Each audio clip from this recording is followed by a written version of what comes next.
It's like all business. Got my punch card, and I just went. I'm like, all right, punching in. Started getting a plan together. Started getting oncologist, names and people. My mom got a hold of Mayo. People are recommending Michigan. Going all over. They got stories here. Got a story in Grand Rapids. So I start just because I'm thinking we got stage 1. We're just gonna be getting ready for surgery. We're just gonna talk to some people. So we started talking to everyone. And Mayo, Michigan, were completely talked to both surgeons, and they were ready to do surgery. Like, this is what you're gonna do, and we can probably. And we wouldn't know because there was this one lymph node, the aortic high lymph node, that was odd, but nobody and everybody was like, "Well, just before we could do it, we got to hit that. We got to take a sample of that to know what that is." So we still don't know what this is up here. But it got weird because I didn't know what to do. My diet was already changing, so I knew I had to get sugars removed, like refined sugars. And I had some, so I cleaned my kitchen out, and I went through. I'm like, okay. And then my brother introduced Chris Wark, and he was like, this guy beat stage 3 colon cancer with diet. He didn't do any chemo. He had the surgery and then just diet. And he's 17 years, I think it is now, cancer free. So I was like, well, shoot, I'm not going to pass on this. I'm going to do whatever I can. So we start listening, and I'm writing down the diets. I'm trying. It's like all raw vegan, 90 days, raw vegan diet. And I go into it, get all my supplies, get everything. And then it's just a bummer. Like, I start getting really angry. Like, just like nothing's tasting good. Nothing. I'm like trying to cook these things and trying to make it like how he does, and it's just not. It was just getting. It was bad. It was ugly, actually. It was just a bummer of like, I think it was like a week that I just battled with like trying to understand this new diet. And then at the same time, I knew I'm gonna fight cancer, because at this time we only thought we had stage 1. So I was just getting ready for surgery. I start really just like understanding what I have to do with the diet. Once again, it takes time to that change. Because at the same time, that's my whole point. Like, I was fighting this change. Like, I knew I had to do it. And then, but I was like, I'm not going to let cancer change me. I'm going to do me. I'm going to continue to be me, myself. And, and I'll still beat it. And then once I'm done beating it, man, I'm going to go back, just everything's going to be okay. And it's like, well, and then obviously, like, the universe, one day I wake up and I see Chris Wark on Instagram, and he's talking about the same thing I just said. People talking about, I'm not going to change. I'm not going to change. I'm not going to let cancer change me. And it's like, cancer will change you. And then once you accept, and it's for the good, it's for better. And it hit me, whatever he said, that change is important. The only way you can beat cancer is with change. You have to change. Because what you did before that is what got you here with cancer. If it's mismanaged my anxiety, the way I ate, when I drank, cigarettes, nicotine, all the above. I was kind of like, but I was already, I'm 2.5 years or 2 years sober. I quit smoking over a year ago, so I was already I was getting rid of things that I knew weren't right for me. I knew I had to change, but I was keeping certain things in the works, and I was totally mismanaging my anxiety. So I didn't want to for whatever reason, when I was told cancer, I didn't let it feed into me. I just stopped. I was like, because it was real. This is like, most of my anxiety is irrational. So here it gets really real. So I was like, okay, so now I just got to find some guidelines. So change is as simple as the word. I mean, it's like, I just got to change. It's hard, but you got to accept it. Once you understand it, you'll go like, holy cow, this is it. Like, I'm going to change for the better. So then I started looking at cancer as a gift. And this is still stage 1. I'm thinking of stage 1, I'm going to have surgery, all these things. I'm like, okay, this is good. We're just going to keep this diet. We're going to get the therapy going. We're going to just get everything back in line. And so I schedule a surgery with Michigan. And she calls on the 23rd of October, or like a couple days before the 23rd. She's like, because I'm having surgery literally that next Monday. Like after I'm on the 26th, I was supposed to have surgery. And she's like, hey, why don't you go get me a liver MRI? Because I just saw something. She saw something on my liver. that just wanted to double check. So I'm like, okay. So we go in late at night, get the MRI, come home. So I'm expecting, Monday I'm sitting there doing work, and here it is, Michigan phone call, and then she just lays it out, interesting style of delivery, but just says, oh yeah, you have stage 4 cancer, you're no longer curable, you're only manageable. My world just went I was, the fear, anxiety, I couldn't put it together. I was like, and then my style of asking, I'm like, hey, am I a dead man walking? And she's like, oh, well, if the chemo takes, you got 4 more years. If the chemo doesn't take, you got less than 2 years. So that's my new deck of cards. I'm like, okay.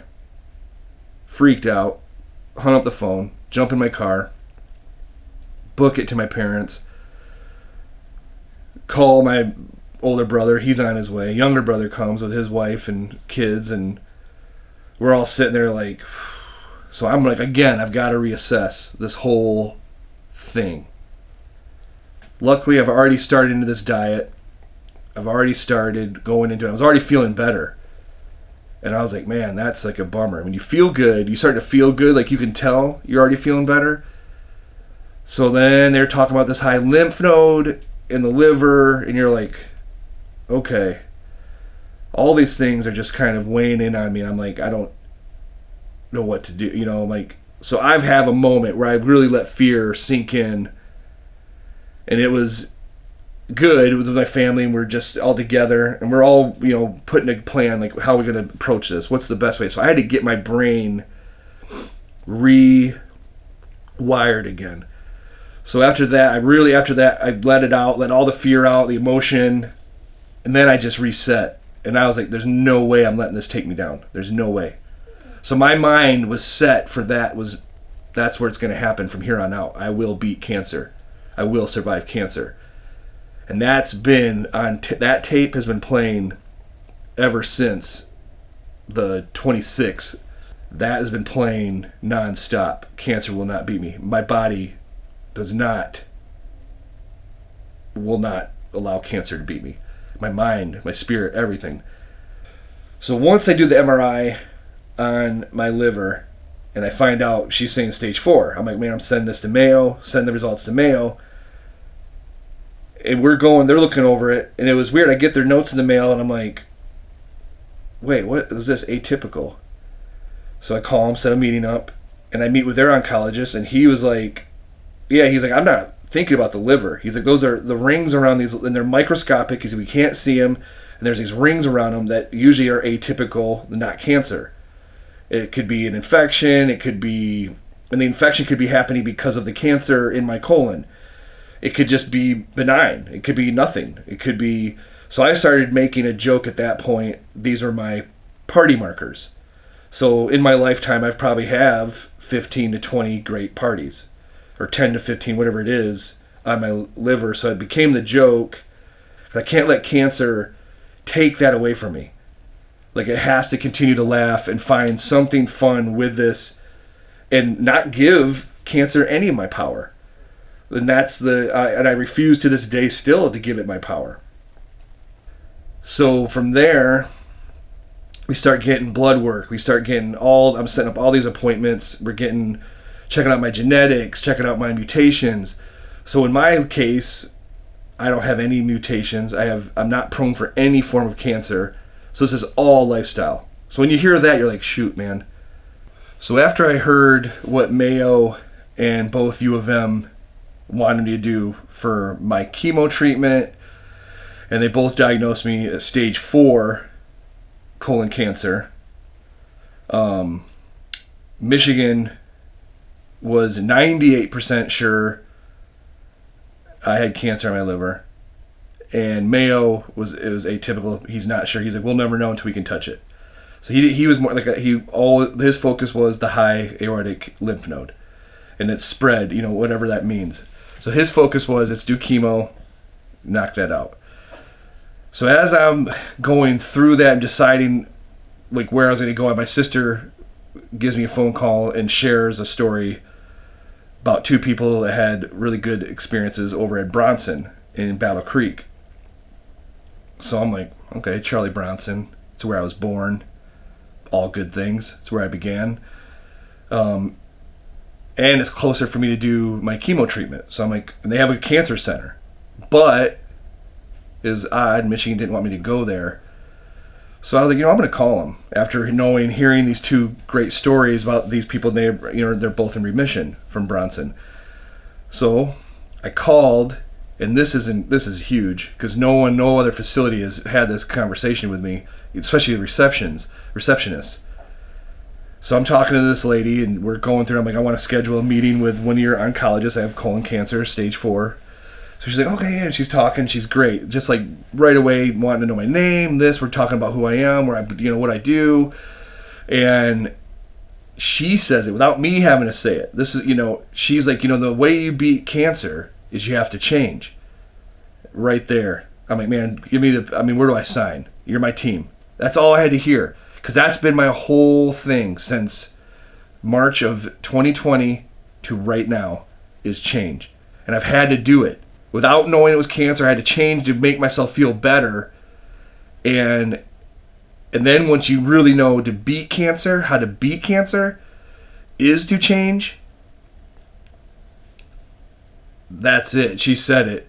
And then it made it even better when you go in and I meet my doctor and he's speaking my language. He's, breaks it down. He doesn't believe I'm stage 4. He breaks down all the numbers for me. He's goofy, but he's been in the game for 30 plus years.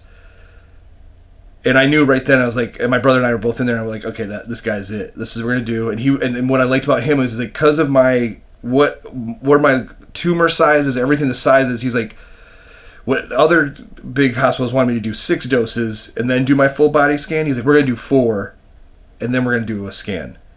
He's like, I believe there's a chance it could be gone or, really knocked down. So from here on out, I'll be sharing more things that I've experienced along this journey, the what's and the nots, what I've done to get me where I'm at, how I keep myself in this positive place. I want to share it to those that are in the same boat as I am or just starting on this journey. And I want them to know they're not alone. It's scary, but they can beat this. Like, you can beat this. There's too much proof out there you can beat this. You just have to change. And that's the whole reasoning why this show is called Deconstruct, Rebuild. And you've got 2 choices that I give myself. Deconstruct, rebuild, or nail yourself to the ground. Deconstruct this love.